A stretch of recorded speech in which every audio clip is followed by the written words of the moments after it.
Have you ever been the victim of a false assumption? Let me tell you a story that happened about 21 years ago. We had just moved into our new house here in Newman, 2003, I think it was. And I was starting to get bills in my mailbox for a Tim Rempel who was an architect in San Jose. And I was never an architect. I've never lived in San Jose, but my name is Tim Rempel. And I found out that there's another person in San Jose that was an architect and wasn't very good at paying his bills. So they were following him to Newman. And I said, it's not me. So there was a false assumption, right? It was those bills, I had nothing to do with those bills. Well, this morning I want to talk to you about false assumptions, and there were 3 specific false assumptions that came in the time when Paul was in Jerusalem and he was accused of doing things and saying things that he never did. So turn in your Bibles to Acts chapter 21. Acts chapter 21. I'm going to begin reading with verse 17, even though we mentioned that verse last week, and then I'll do all the way to verse 39. When we reached Jerusalem, remember when it says we, that's Luke and the missionary party along with Paul, okay? When we reached Jerusalem, the brothers and sisters welcomed us warmly. The following day, Paul went up with us to James, and all the elders were present. After greeting them, he reported in detail what God had done among us, or among the Gentiles, through his ministry.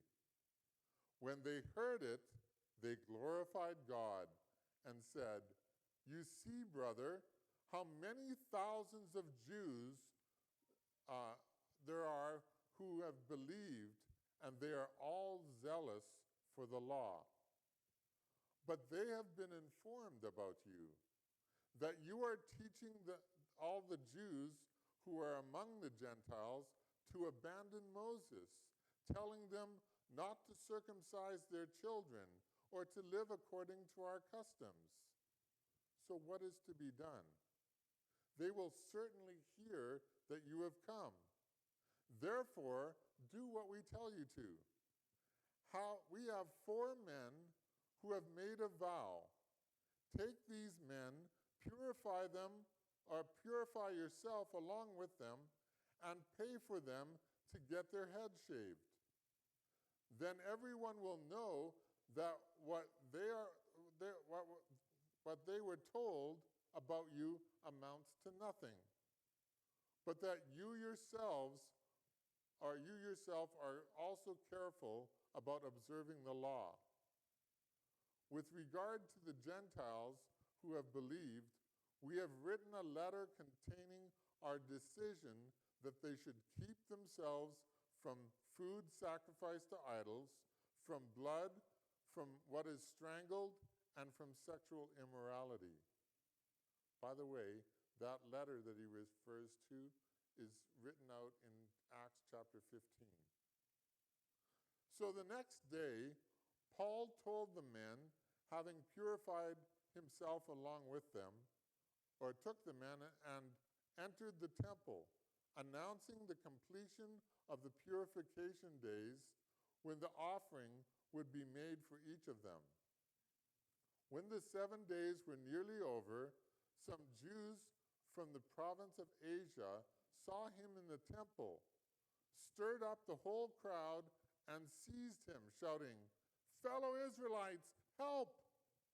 This is the man who teaches everyone everywhere against our people, our law, and this place. What's more, he also brought Greeks into the temple and has defiled this holy place. for they had previously seen Trophimus the Ephesian in the city with him, and they, underline this word, supposed that Paul had brought him into the temple. The whole city was stirred up, and the people rushed together. They seized Paul and dragged him out of the temple, and at once the gates were shut. As they were trying to kill him, word went up to the commander of the regiment that all Jerusalem was in chaos. Taking along soldiers and centurions, he immediately ran down to them. Seeing the commander and the soldiers, they stopped beating Paul. Then the commander approached them, took him into custody, and ordered him to be bound with 2 chains. He asked who he was and what he had done. Some in the crowd were shouting one thing and some another. Since he was not able to get reliable information because of the uproar, he ordered him to be taken into the barracks. When Paul got to the steps, he had to be carried by soldiers because of the violence of the crowd. For the mass of people followed yelling, "Get rid of him!" As he was about to be brought into the barracks, Paul said to the commander, "Am I allowed to say something to you?" He replied, "You know how to speak Greek? Aren't you the Egyptian who started a revolt some time ago and led 4,000 men of the assassins into the wilderness?" Paul said, "I am a Jewish man from Tarsus of Cilicia, a citizen of an important city. Now I ask, let me speak to the people." May God bless this reading of his holy word.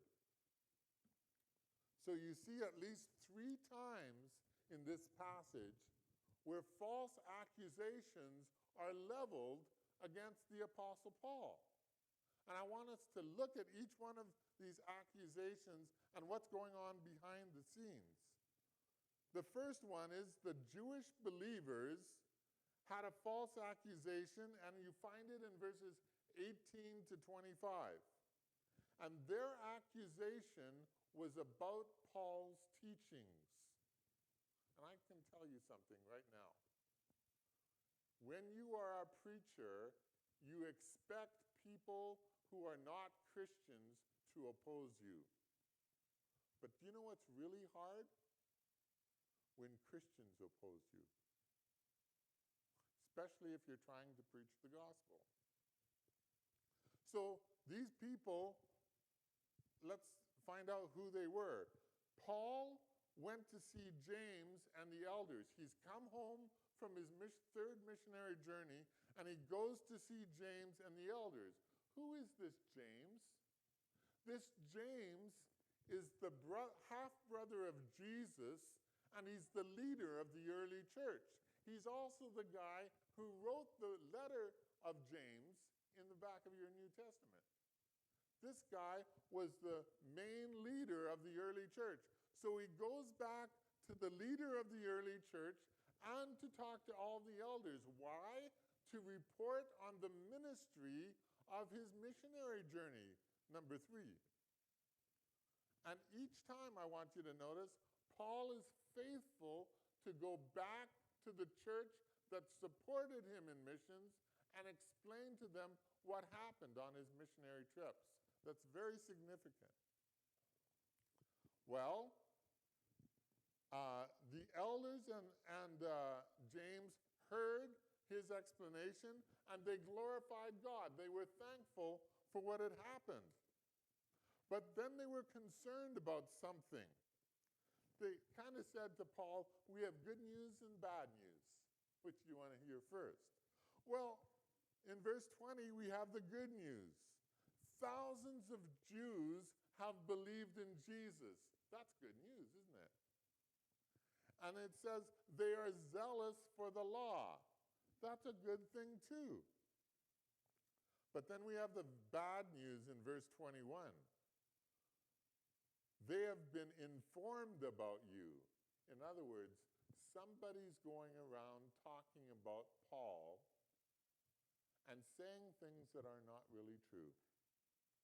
They have been informed about you that you are teaching all the Jews who are among the Gentiles. So Paul had been called as an evangelist or a missionary to the Gentile people, the people who aren't Jews. But in the world of that time, Jews lived among the Gentiles. And the statement that they are making is that Paul told the Jews who lived among the Gentiles that they shouldn't be Jews anymore. But did Paul ever say that? To my knowledge, never said that. So he said their accusation is they're saying that you are teaching all the Jews who are among the Gentiles to abandon Moses. Paul didn't teach to abandon Moses. The second thing is that they were not to be circumcised and not to circumcise their children. Paul didn't teach that. And the third thing was they weren't supposed to live according to Jewish customs. Paul didn't teach that. So you see, these are false accusations that are brought by Christian people against the Apostle Paul because they're trying to protect their Jewish heritage. Brothers and sisters, when we are so proud about being Baptists that it's more important than the fact that we're Christian, when we're so proud of our cultural heritage that it's more important than being Christians, there's a problem with us. Okay? And that's what the problem was here. So they said, we have a question. What is to be done? Verse 22. They will certainly hear that you have come. So they have a recommendation, verse 23. We have 4 men who have made a vow. Take these men, purify yourself along with them, and pay for them to get their heads shaved. Now, there was a Jewish vow that you shave your head and you make a vow that you're going to be totally separate for God. And the leaders of the church are saying, okay, Paul, people are misunderstanding what you're teaching. Why don't you go out of your way to show them that you appreciate Jewish teachings and Jewish customs? And I want you to notice that Paul did it. He didn't say, no, I have my rights, I'm going to fight against this. He didn't say that. He submitted to the leadership of James and the elders in Jerusalem. And they predicted a result. The leaders predicted it. They said, then everyone will know that what they were told about you amounts to nothing. In other words, it was a false accusation. But that you yourself are also careful about observing the law. So we stand by our decision, he says, with regard to the Gentiles who have believed. We have written a letter containing our decision. If you look back to Acts chapter 15, verse 23 to 29, you will see the letter that was written. And the letter did contain exactly what Paul mentions here. That they should, James mentions here, that they should keep themselves from food sacrificed to idols, from blood, and from what was strangled, and from sexual immorality. Those 4 points come right out of Acts chapter 15. So that was the first assumption. It was about Paul's teachings, and it was by the Jewish believers. Now we're in verse 26. There's a different group of Jews. The Jews from Asia, Now again, don't get mixed up and think this means people from China or the Philippines. No, that's not what he's talking about. He's talking about the people from what we know as the land of Turkey that was called Asia Minor in those days. That's where Paul had spent his third missionary journey. These are the people who made trouble for Paul in Ephesus. Now they came to Jerusalem for a feast, and now they find out, oh my, Paul's here. We got to make trouble for him here again. So the first group was Jewish Christians. This second group, the Jews from Asia, were not Christians. They were antagonistic to Christianity. And they had a false assumption about Paul's actions. Verse 26 to 30. So back in response to verse 24, Paul enters the temple with these 4 men, and they announce that the days of their purification were completed. Then the offerings could be made. So Paul enters the temple with these men. But look at verse 27. Some Jews saw Paul enter the temple. What's the problem? They had seen Paul associate with a man from Ephesus who wasn't a Jew. Now when they see Paul enter the temple, even though they didn't see him enter with this guy, they assumed that that guy came in with him. And they said, Paul, you're disgracing the temple by letting a Gentile enter the temple. You are a bad Jew. So they stirred up the whole crowd, and they said that Paul brought Greeks into the holy place. They had previously seen Paul with this man from Ephesus, and they supposed, again, it's a false accusation, they supposed that Paul had brought him into the temple. The whole city was stirred up, and they seized Paul and dragged him out of the temple. And when they dragged him out of the temple, they shut the doors of the temple so that Paul couldn't get back in. So that's the second false assumption. The first one was against Paul's teaching. The second one was against Paul's actions.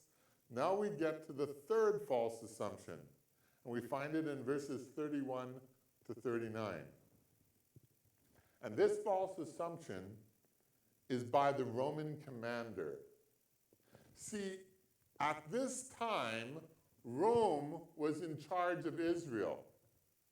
And even when my wife and I were in Israel and saw the Temple Mount, there is still a leftover remnant of the dwellings of Antonio. It was a Roman general who was basically on the corner of the wall of the temple grounds. The Roman commander lived and did his work so that he could keep close eye on those bad Jews. So as this uproar is going on in the temple, the word gets to the commander who's just next door. I mean, right next door. It's almost like from here to the fellowship hall next door. Word gets to him that there's trouble, that there's chaos going on in the temple. And the commander comes out, but he doesn't come out alone because he might not be listened to. He comes out with hundreds of soldiers. And he's going to squash this evil event that is taking place. So word went up to him that all Jerusalem was in chaos, verse 31. And he immediately ran down to them, and he took soldiers and centurions with him. The Jews stopped beating Paul when they saw the soldiers. In other words, they knew that what they were doing the Jews knew that what they were doing was illegal to the Roman government, because they didn't have any proof against Paul. They knew that what they were doing was illegal. So when they saw the leadership, the military leadership come in, they stopped doing what they knew was wrong. And then we find out what else happened. It says that the commander took Paul into custody, and he ordered Paul to be bound with 2 chains. He doesn't even know what's gone on yet. He just took Paul into custody and ordered him to be bound with 2 chains. And he asked who he was and what he had done. The Roman commander has no idea of who Paul is and what Paul's done. He just saw him, thought he was a troublemaker, had him bound. And the problem was that when he asked it in a general way that anybody could answer. And there were a group of people who said one thing, there was another group of people who had said another, and the 2 didn't agree, and the commander is getting confused. Who is this guy? It seems even the people rioting don't know what they're rioting about. So the questions continue. And the crowd was not able to give reliable information, so he ordered him to be taken into the barracks. If Paul's taken into the barracks, he can question him privately. He orders him to be taken into the barracks, and Paul had to be carried because of the crowd. What was the crowd doing? They were trying to kill Paul. And many people were yelling, "Get rid of him." What does that remind you of? The same person who's writing the book of Acts wrote the Gospel of Luke. And at the end of the Gospel of Luke, the people are yelling about Jesus, "Get rid of him." Now at the end of the book of Acts, the people are yelling about Paul, "Get rid of him." In Acts chapter 9, when Paul got saved, the angel said to him, "You need to be aware of what great things you will suffer for Jesus' sake." And now it was coming true. Paul was going to be suffering for Jesus' sake. So Paul was about to be brought into the barracks, and in verse 37, Paul says, he asks the commander a question. Am I allowed to say something? I mean, is there any chance for me to clarify what's going on? And the commander asked Paul a question. The second part of verse 37. You know how to speak Greek? The commander was assuming that he was from a different place. And he didn't speak Greek. He didn't know the customs of the people. Paul, you know how to speak Greek? Wow, I don't really know who you are, do I? He says, you know how to speak Greek? Aren't you the Egyptian who started a revolt? The commander had in his mind connected this event with a previous event, and it wasn't anywhere close. Wasn't the right person, wasn't the right custom, wasn't even the right nation. It's totally out of it. The commander doesn't know what really went on. And Paul says in verse 39, I am a Jewish man from Tarsus of Cilicia, a citizen of no mean city. That means no small city. In other words, I'm a citizen of Rome. I have rights. And the commander was dumbfounded. The commander had made a false assumption. And now the commander had to kind of make it up to Paul. So Paul takes advantage of the situation, and notice what he says next. Now I ask you, let me speak to the people. Wait a minute. Just think for a moment about Paul's circumstance here. Paul has been falsely accused by the church. Paul has been falsely accused from Jews from back in Ephesus who had come to Jerusalem. Paul has been falsely accused by the Roman commander. He's got everybody against him. Could I give you a confession right now? If I were Paul, with my emotional makeup, I would be pouting. I would be saying, everybody hates me. Nobody likes me. Guess I'll go eat worms. That's what I'd feel. But I read about these three false assumptions that are going with everybody going against Paul. And do you know what Paul does? He sees this as an opportunity to preach the gospel.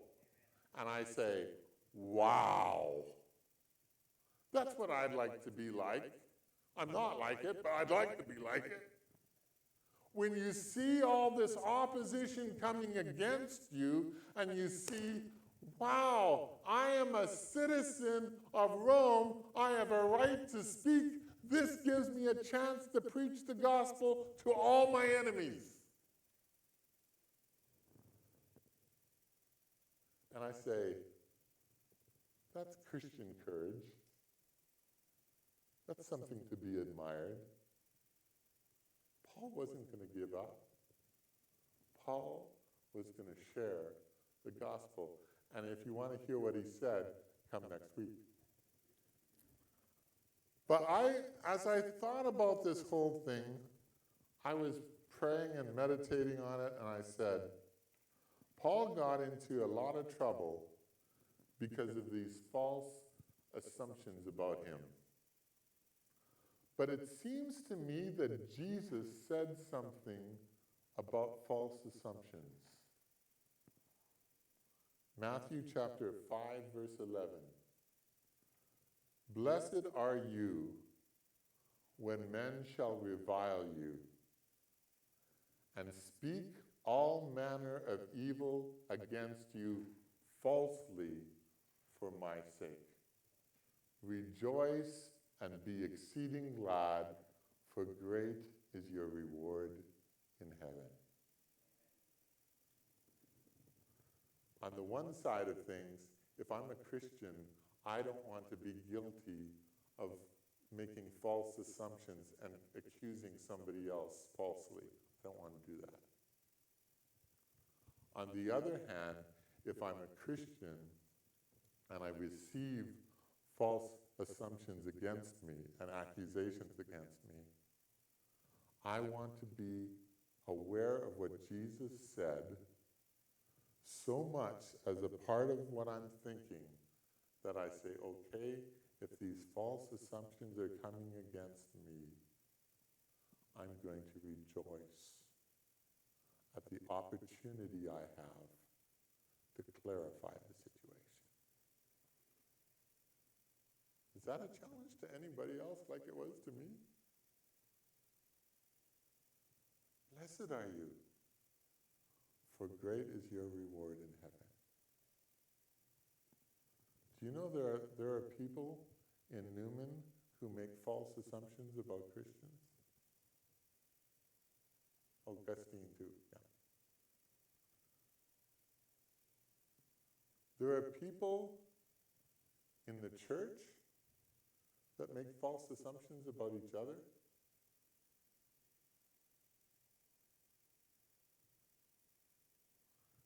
And we can be hurt,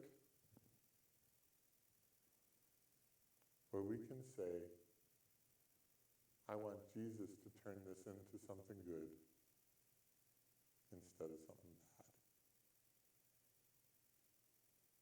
Let's pray. If the Lord has spoken to your heart this morning, I would like to invite you to respond to him. Not to me, to him. But if it would have been of some assistance to you, I am available to pray with you. Turn my mic off, and I'll be available to pray with you. If you're here this morning and you have never trusted Jesus as your Savior, I would love to tell you how you can do it. How you can realize that you've sinned against God. Did you realize there are false assumptions about salvation too? Most people think they're basically good. That's a false assumption. All have sinned and fall short of the glory of God. Most people think that Jesus doesn't care for them. That's a false assumption. Jesus loved you so much that while we were yet sinners, he died for you. There's all kinds of false assumptions. But Jesus came so that you could be saved and become a Christian. If you've never done that, I'd love to pray with you and share more with you. Maybe you're here this morning and you have become a Christian, but there's something in your life that's not right. And you need to pray and ask God to forgive you or to heal you. I'd love to pray with you. Maybe you'd like to take a step of obedience and get baptized. Maybe you'd like to become a member of the church. Whatever God is talking to you about this morning, I invite you to respond while we sing our closing song.